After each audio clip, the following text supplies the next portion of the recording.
So lately I've been making a fair few videos about why different like ultra-conservative groups and stuff really idealize certain periods of history or groups. So we had like Vikings, Spartans, the Roman Empire, and I've made like loads of videos on kind of similar topics in the past as well. Now, I've also covered Japan a fair bit in multiple different ways. And from the title of the video, you might think I'm going to be primarily talking about like Japan in the 1930s or the Second World War, which I'm not actually going to do too much, surprisingly. And if you want to watch a video where I discuss that a bit more, I made a couple videos about Tojobus and more like Western people who love Japan in this period. But of course, either far-right groups or general Westerners loving Japan is not something that is new, not something that I haven't covered before. A lot of the times they, love Japanese history. And remember, I made that video where JonTron had a debate with Destiny. He was saying, like, he sees Japan as like an ideal society, essentially. I don't think Japan is the country that you want to point to as your model homogenous society. I just disagree. I think it is a model society. And that's common on the far right to see this mythicized view of contemporary Japan. But something I wanted to focus on this video specifically is samurai and Bushido, and why so many either ultra right-wing people in Japan or just generally really love this stuff and think it's the best way to live your life, and how influential it has been on more like far-right movements around the world. And I just find the history pretty interesting because samurai have become so common in Western culture thanks to, of course, Kurosawa films and just like general media and video games. Like, it's very common for Westerners to have either watched something or played something that involves something to do with Japanese culture, but mainly samurai. But also a lot of it tends to glorify the samurai in a weird way, where medieval knights, who are probably like a pretty good comparison, do not get sanitized as much these days. But you will still get a lot of media products where samurai are seen as like these honorable protectors of the Japanese people, and they simply do it out of the goodness of their own hearts. Not that in different periods, samurai were mostly extremely wealthy families, and their wealth was a result of the feudal system where they extracted a lot of their wealth through exploiting other classes of people in society. And a lot of the times when they were fighting each other, it was just for their own power. And of course they had their own code of honor, Bushido code, but if you just read history, it's pretty clear a lot of them didn't follow this. So what we're going to do in the video is talk about just like the history of samurai and Bushido, talk about its influence on different phases of Japanese politics, talk about its influence on like Western culture, and then talk about people like Yukio Mishima, obviously a guy who was like a huge simp for the Bushido code and samurai culture, and how he has influenced far-right movements in Japan and generally in the West as well. And fun fact, he's also PewDiePie's favourite author, which we're going to discuss in the video. But before we go any further, please like this video, and in the comments, I guess what I'd ask today is, what is the most like bizarre simping you have seen from Japan? Of course, I have covered it so much, and people talking about how it's, the best place to live, but the samurai thing's a bit more interesting. So let me know, do you know anyone who talks about Japan in a really, really weird way? Also, consider becoming a patron if you want to support my work continuing. I want to build up as many $1 to $3 patrons as possible. And the benefits of being a patron at the moment are getting access to the Discord server, but also get my Nintendo Switch friend code. And I'm moving to Vietnam in about 2 weeks.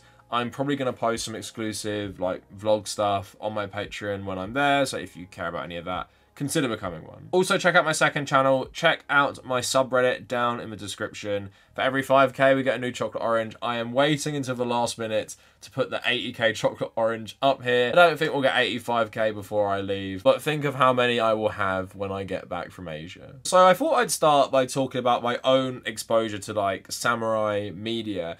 And honestly, I'm not someone who has really like loved samurai films or just Japanese films in general. Like, I've never even seen a Kurosawa movie. Of course, I know how influential his work has been on Western films, for example. And I said Western films right then in talking about just like Western film, but Of course, you guys will know samurai films were really influential on the actual Western genre. The Magnificent Seven is of course directly inspired by Seven Samurai. Things like Star Wars and the Jedi, they're inspired by the samurai. In terms of me personally, I guess Westworld Season 2 had a fair bit to do with like the samurai, maybe Samurai Warriors, that Koei Tecmo game I've played a fair bit.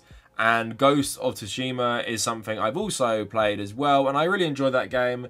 And, you know, completed it and everything, and I really want to play the DLC. I like that period of history in terms of global history, but even when I was playing it, I was kind of thinking about, like, glorifying the samurai, which it was doing in this game. And of course, it was doing it in this game because of, like, you know, all the media around it and movies. I don't think the game did an effective job in analysing the samurai's place in Japanese society. Sure, with your Uncle Shimura, who's a very like old-fashioned samurai and won't adapt his fighting style to fight the Mongol invasion, it kind of does paint him in a bit of a negative conservative light, where Jin, your player, is more pragmatic. I don't think there was much of an analysis of aristocracy, very wealthy clans in Japan. I don't think any of that was really questioned, because most people in the game call you Lord Sakai. They see you as this like elevated protector of them, and I don't think there's too much nuance there, and I think that would have been interesting to analyze. And spoilers for Ghost of Tsushima, if you haven't played it, skip about 30 seconds. But Jin, of course, does abandon his family at the end, whatever ending you choose, and him becoming the ghost is essentially abandoning the samurai anyway, and then you can abandon it even further by dishonoring your uncle with a choice in the ending. So generally, I'm not someone with a massive affinity for samurai and the Bushido Code, but I thought before we started talking about just like general Japanese history a bit more, and just how the Bushido Code has had a big legacy in Japan, I thought we should just talk about like the very basic history, because of course I know not everyone watching this will know much about samurai and Bushido, so let's get into a quick article by history.com. So, samurai and Bushido. The samurai, members of a powerful military caste in feudal Japan, began as provincial warriors before rising to power in the 12th century with the beginning of the country's first military dictatorship, known as the shogunate. As servants of the daimyos, or great lords, the samurai backed up the authority of the shogun and gave him power over the emperor. So early samurai were the armed supporters of wealthy landowners, and this is about the period that Ghost of Tsushima is set in, many of whom left the imperial court to seek their own fortunes after being shut out of power by the powerful Fujiwara clan. The word samurai roughly translates to those who serve. Beginning in the mid-12th century, real political power in Japan shifted away from the emperor and his nobles in Kyoto to the heads of the clans on the larger estates in the country. In peaceful Japan, many samurai were forced to become bureaucrats or take up some type of trade, even as they preserved their conception of themselves as fighting men. In 1588, the right to carry swords was restricted only to samurai, which created an even greater separation between them and the farmer-peasant class. The samurai during this period became the two-sword man, wearing both a short and a long sword as a mark of his privilege. The material well-being of many samurai actually declined during the Tokugawa shogunate. However, samurai had traditionally made their living on a fixed stipend from landowners. As these stipends declined, many lower-level samurai were frustrated by their inability to improve their situation. So talking a bit more about the Meiji Restoration, in the mid-19th century, the stability of the Tokugawa regime was undermined by a combination of factors, including peasant unrest due to famine and poverty, the incursion of Western powers into Japan, and especially the arrival in 1853 of Commodore Matthew C. Perry of the US Navy on a mission to get Japan to open its doors to international trade, also known as gunboat diplomacy. In 1858, Japan signed a commercial treaty with the US, followed by similar ones with Russia, Britain, France, and the Netherlands. The controversial decision to open the country to Western commerce and investment helped encourage resistance to the shogunate among conservative forces in Japan, including many samurai who began calling for the restoration of the power of the emperor. The shogunate was toppled, feudalism was abolished in 1871, 5 years later the wearing of swords was forbidden to anyone except members of the armed forces, and all samurai stipends were converted into government bonds, often at a significant financial loss. The new Japanese National Army quashed several samurai rebellions during the 1870s, while some disgruntled samurai joined ultra-nationalist societies. In the wake of the Meiji Restoration, Shinto was made the state religion, and Bushido was adopted as its ruling moral code. By 1912, Japan had succeeded in building up its military strength. The liberal, cosmopolitan 1920s gave way to a revival of Japan's military traditions in the 30s, leading to imperial aggression and Japan's entrance into World War II. During that conflict, Japanese soldiers brought antique samurai swords into battle and made banzai attacks according to the Bushido principle of death before dishonor. So just from that brief history, you see the role of the samurai like fluctuating in Japan from like the Ghost of Tsushima earlier period to the more modern period, where essentially they tried to rebel to reassert their authority after the Meiji Restoration, only for their code of conduct to become very normalized throughout Japan, and of course make a big emergence during the Second World War and the Second Sino-Japanese War, where much of the military adopt more samurai principles, obviously known as Bushido. I mean, like more like a warped interpretation of it, because they did use this code to justify all the terrible atrocities they carried out throughout the war. And if it contradicted the Bushido code, it's not like they really cared. And these types of samurai rebellions to restore the emperor as the autocratic monarch and stuff like that is something to keep in mind a bit later when we start talking about Yukio Mishima, just because he's someone who wanted to do this himself, because he believed things like the Meiji Restoration and post-World War II Japan made Japan lose touch with its superior traditional roots. And if I was going to compare Mishima to any Western person, probably Evola, another traditionalist fascist. But we're going to talk about that a bit later. So on the subject of Bushido and Ghost of Tsushima, I read a really good article on Polygon by Kazuma Hashimoto called Ghost of Tsushima, Kurosawa and the Political Myth of the Samurai. And it was a really good criticism of the game, but also one of the better analysis I'd seen of Bushido's influence on modern Japan, which we're also going to talk about at the end. But yeah, like I said, I really did enjoy Ghost of Tsushima, but I am still like an outsider to Japanese culture, and while I knew about the historical time period, and I know a fair bit about Japanese history, and I was asking like myself some questions about the depiction of the samurai compared to like, I don't know, medieval knights in modern times, I think this article puts into words those feelings and elaborates them way better than I ever could. So just talking about more like the modern influence Bushido and samurai, the modern Bushido code, or rather the interpretation of the Bushido code coined in the 1900s by Inazo Nitobe, was utilized in and thus deeply ingrained into the Japanese military culture. While these extremes aren't as present in the myth of the samurai that has ingrained itself into modern ultra-nationalist circles, they manifest in different but still insidious ways. In 2019, to celebrate the ushering in of the Reiwa era, the Conservative Liberal Democratic Party commissioned Final Fantasy artist Yoshitaka Amano to depict Japanese Prime Minister Shinzo Abe as a samurai. Though described as being centre-right, various members of the LDP have engaged in or have been in full support of historical revisionism. Abe himself has been linked to supporting xenophobic curriculums, with his wife donating $9,000 to set up an ultra-nationalist school that pushed anti-Korean and Chinese rhetoric. The late former Prime Minister is also a member of Japan's ultra-conservative Nippon Kaigi, which a US congressional report on Japan-US relations cited as one of the several organizations that believe that Japan should be applauded for liberating much of East Asia from Western colonial powers. But Nippon Kaigi, like Abe, have also pushed for the revision of Japan's constitution, specifically Article 9, to allow Japan to reinstate its military. The preservation of the Bushido Code that was highly popularized and utilized by Imperial Japan lives on through promotion by history revisionists who elevate samurai to a status similar to that of the chivalric knight seen in Western media. They are portrayed as honor-bound and a noble group of people that cared deeply for the peasantry, when that was often not the case. The samurai as a concept versus who the samurai actually were has become so deeply intertwined with Japanese imperialist beliefs that it has become difficult to separate the two.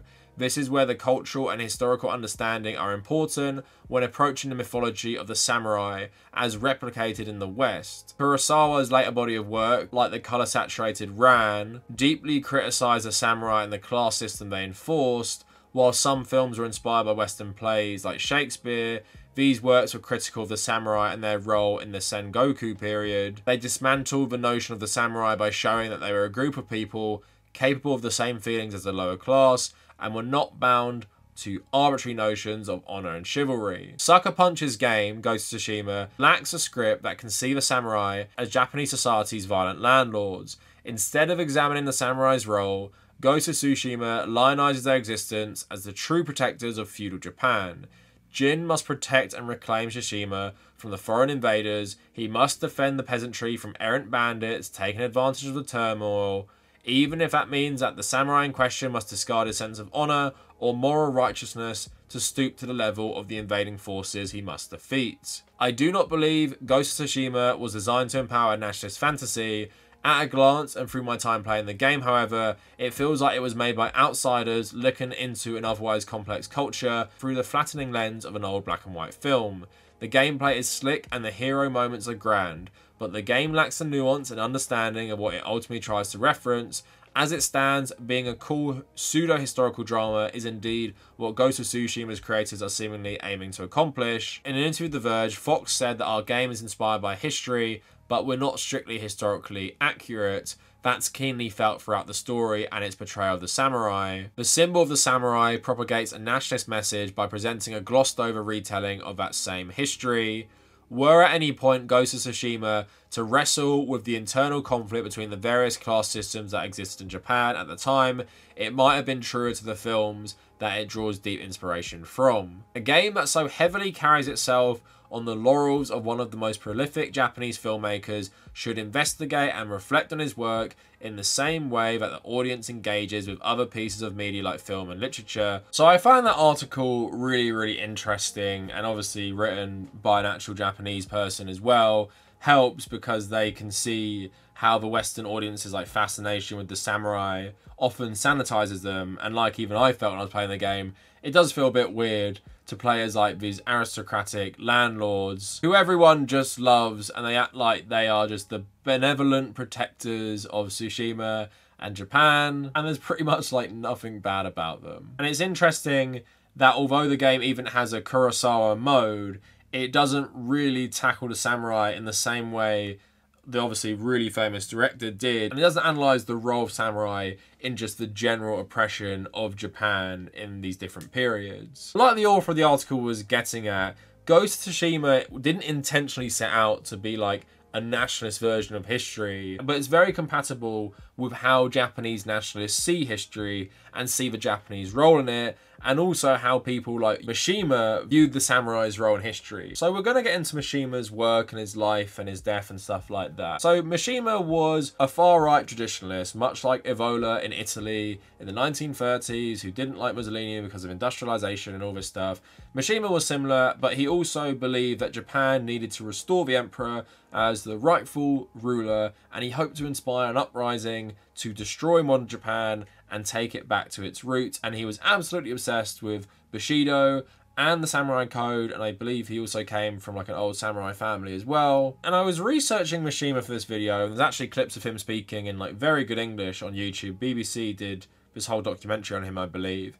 But I came across this video called My Favorite Author, and Mishima is in the thumbnail, and it's PewDiePie, and he's discussing these two books Mishima wrote and how much he loves them, right? And I will say, before I show you a clip, there is nothing wrong liking entertainment written by problematic people, and lots of like great artwork in history has been done by terrible people, and has been done by people with terrible beliefs, and sometimes even these beliefs really seep into their work, like this Mishima does. I've read a lot of articles where people say he's a very good author in terms of how he writes and everything like that, and his style. And I'm not saying you can't like his work, but I just want to play part of this where PewDiePie seemingly not only just likes his work, but seems to admire the guy himself, which, you know, on one level I find very bizarre. But PewDiePie has gained a bit of notoriety for, at the very least, being racially insensitive, and for many ultra-conservatives, they really like PewDiePie because they believed he's based, red-pilled, and he's indoctrinating the normies by pushing things like Mishima on them. And if you go into the comments of this video and sort by new, you will see loads of these people commenting stuff like this. So let's have a quick look at what he says about Mishima. The thing is that when I discovered Yukio Mishima, I did it by pure coincidence. I didn't know anything about him, and I just fell in love with his writing, and I fell in love with finding out about his ideas, but also his life. Just the joy of discovering him was so great that I wanted to honor that and keep that going with what I read from him. But I think most importantly, the major theme of this novel is I don't know exactly. To know and not to act is not to truly know. Yukio Mishima himself, the author, a well-acclaimed, well-regarded, rich, famous author, created his own military, the Tatenokai. On the same day as he finished his tetralogy, he left the last page in his office open. He left with 4 members of his Tatenokai, his military group. He went to the military Tokyo headquarters. He kidnapped the commander, barricaded himself in the headquarters, told the media to come and see what he had to say, and in the hopes of inspiring the soldiers out in the courtyard, he gave his speech for the same reason as Isao and all these other rebellions against the Meiji period, to restore glory to the emperor. Yukio Mishima knew this would fail, but as we know, failure doesn't necessarily mean the ending. Despite him wanting to inspire these soldiers, and despite him knowing that they probably wouldn't listen to him, he knew that to know and not to act is not to truly know. And he lived and died by those words. So after delivering his speech, he went inside, he wrote his death poem, and he went down on his knees and committed seppuku. His death poem and the event of his death very much reflect runaway horses. His poem reads, "A small night storm blows, saying falling is the essence of a flower, preceding those who hesitate." The last words that was left in his final book on his desk said, "Human life is limited, but I want to live forever." Okay, so like I said, there's nothing wrong with liking books from problematic people. I've seen lots of people online talk about how Mishima was a good writer and stuff, but he starts talking about like his real history and stuff, right? And what he actually did and how he died. Is it me, or do you not get the vibe that this guy is talking about like a far-right, ultra-nationalist, traditionalist, trying to inspire people to overthrow the government to install a dictator? I don't need him to come out and condemn Mishima a lot, but I find it weird for someone to say like, oh, I've got to talk about the history and I was reading about the history, but doesn't mention how this guy has been such an influential figure on the far right because of his very far-right traditionalist beliefs. I just find that personally a bit weird not to bring that up. Like, if I was recommending, like, Lovecraft to someone, I've never read Lovecraft either, or Mishima, I think I would preface it by saying, yeah, this book is really good, and it's really interesting, but just know that, especially the Runaway Horses book, is a lot about this guy's ideology, and he actually put it into action to try and inspire people to overthrow the Japanese government and install the emperor as a dictator and bring Japan back to its traditionalist feudal roots. I don't know, that's just me, and if I was recommending these books to children, which in PewDiePie's audience, maybe I would reference that, but let me know if you think I'm being too harsh. But PewDiePie outlines some of this, but I want to talk about Mishima and his influence on people and just his general life. And how, just like Imperial Japan and various different periods of Japan, he was just obsessed with the samurai and the Bushido Code. So, the Japanese Post, Yukio Mishima, The Lost Samurai. January 14th will mark the anniversary and birth of one of modern Japan's most famous, controversial and mysterious personalities. Mishima is regarded as one of the 20th century Japan's most prolific writers and was the first post-war Japanese writer to achieve international fame and was nominated on 3 occasions for the Nobel Prize for Literature. His samurai-inspired harakiri at the age of 45 on November 25th, 1970 marked the end of a life that represented for some a protest against post-war Japan that seemed to have lost its traditional identity and values under the tides of consumerism and cultural and political westernization. It was his paternal grandmother who was to have the most lasting impact on his life. Mishima was separated from his family and raised by his sophisticated grandmother, whose own background and personality shaped his character. The young protege was forced to live a very sheltered life in which sports, playing with other boys, and even going out in the sun were off limits. His grandmother was an illegitimate daughter of a Meiji-era daimyo with familial links to the all-powerful Tokugawas and was reared in a princely household, a samurai-influenced upbringing which she did not let others forget, and which instilled in her, and by consequence her grandson, a reverence for Japan's past and the samurai fascination with beauty, purity, and death. Her noble past and yet not so noble marriage to a successful bureaucrat arguably contributed to her frustrations, characterized by violent outbursts and morbid fixations. Her character had a lasting impact on Mishima's later works and personality, particularly the desire for perfection in the mind and body. Mishima's longing for a return to spiritual Japan, which respected the Bushido way of the warrior code, inspired his expertise in karate and kendo, martial arts that he contended allowed one to experience the border between life and death. His extreme nationalist credentials were most notably illustrated in his founding of the Shield Society in 1968, a small private army of mostly university students dedicated to the Bushido Code and the protection of the Emperor and the martial discipline of pre-Meiji era Japan. His dedication was not to Hirohito, whom he had criticized for dishonoring the war dead by surrendering and for renouncing his divinity after World War II, but rather to the symbolism of the Emperor system for traditional Japan. So obviously in 1970 he committed seppuku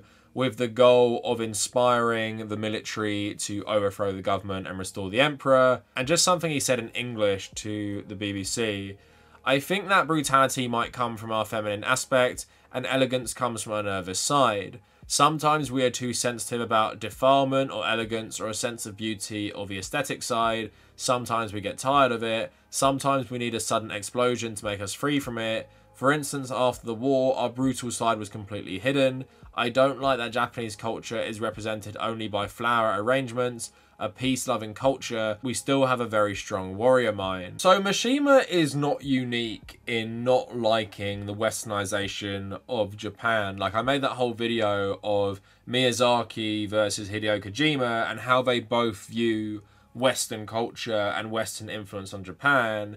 And in the case of Miyazaki, who was alive before the occupation of America and before the influence of America on Japan, he seems quite conservative in some ways because he didn't really like the Western influence on just general Japanese culture, but he also had plenty of criticisms for the old ways of Japan as well, where with Mishima, he hates this too, but he's advocating for a return to the feudal system. When I was reading stuff about him, it seems he's just like insanely sanitized. If you had like a militant far-right English guy who wanted to restore, I don't know, the House of Windsor as like some autocratic monarchy and overthrow parliament and democracy, most people would not view him in a very positive light. But I think because this guy was a pretty accomplished writer, people seem to like to remember that part of him rather than his more extreme politics, which led to his own death. And again, I just find it a bit weird people like PewDiePie would admit that, but I don't think he's alone. Plenty of things I've read about Mishima online really do downplay his very far-right political views. But yeah, like many far-right traditionalists, like Evola, he didn't like the industrialization Japan was going through. He didn't like what he felt was the erasure of traditional Japanese values, and he felt like the only way to restore Japan to its former glory wasn't even going back to the Meiji Restoration period, or even the military dictatorship during the 1930s. It was to go even further back to feudal Japan, where the samurais had this role as these benevolent protectors of Japanese civilization. And I guess that's why the author of the Polygon article had such a problem with the depiction of the samurai in Ghost of Tsushima. But also I wanted to talk about Mishima's influence on Japanese ultra-conservative politics, which we've kind of talked about already. So another article by the Japanese Post, what the Uyuko, Dante, and Japanese right-wing groups want. Recently, although I can't remember why, I was researching the Japanese writer Yukio Mishima. Essentially isolated from the world as a child, the samurai descendant was an incredibly prolific writer. Nevertheless, Mishima had a nationalist streak. He tried to serve in World War II but was considered too frail. Undeterred, he began bodybuilding during the woebegone aftermath of the war, meanwhile developing a nationalist ideology. Feeling post-war Japan had lost its way after gaining international literary success, he formed his paramilitary group aimed at returning Japan to its pre-war glory. Did his death serve a greater purpose, or was it just a dramatic end? Debate exists surrounding his reasons, but I would imagine modern day nationalists have no trouble understanding his motives. In metropolitan areas, Japanese residents are accustomed to the cacophony of right-wing activists. These isolationists blare the Japanese national anthem, interspersed among propaganda from loudspeakers tuned to excessive decibels. Most often seen in Tokyo, they are impossible to ignore while within earshot. Donning military uniforms, these political groups often cross urban areas on raids, en route to demonstrate outside foreign embassies. And we've talked about these groups like the Nippon Kaigi, but their agenda is like redrafting the Japanese constitution and reinstating the emperor as the head of state, reinstating the military, reasserting dominion over disputed islands, restricting immigration policies, and reviewing foreign nationals' access to welfare benefits, severe restrictions of the political activities of foreign organisations and foreign nationals, abolishing the consumption tax and creating a progressive income tax, making teaching the national anthem mandatory. So it's not hard to see why ultra-nationalist groups still in Japan view Mishima as like some sort of intellectual and someone who can have some sort of founding ideology for them and helps with their revisionist history. So to sum up and finish the video, in the West we have this view of the samurai which is very sanitized, where they're often depicted as these benevolent lords who will do everything to save the people they rule over, will fight off invasion, will take it upon themselves and follow this very respectable code of honor, which ensures they won't act illegally or do horrible things to civilians that they rule over. And in essence, they simply just exist to protect feudal Japan. And in a far-right view, you take this another step, that this is actually an ideal society. The samurai weren't only like really moral and something to aspire to be like, as they often saw them in like 1930s Japan. We should actually go back to this society where the emperor rules over everything and the samurai essentially either enforce his will or rule over Japan as its protectors. But of course, the real history of Japan is like far more complicated than that. Warring clans, warring states, different conflicts with like the Mongols or China, or even going to fight in Korea and stuff like that. For the most part, the samurai were just like medieval knights. You had to be insanely rich, you had to own a lot of land, and you made your money for exploiting the peasantry and using this serf system and basically benefiting from feudal Japan. And the Bushido Code, while interesting to study and while it does have its own influence on the samurai, wasn't as strictly followed as you are led to believe by, I guess, games like Ghost of Tsushima and some, I guess, Western samurai movies. So this video didn't really have as much of a point as some of my other videos because this is a very like niche topic and it's not as influential as like general Western views towards Japan and idealized views towards Japan and seeing it as like this model society and stuff like that. But I thought it was still interesting to talk about. Let me know what you guys think down in the comments, and if you made it this far, thank you for watching.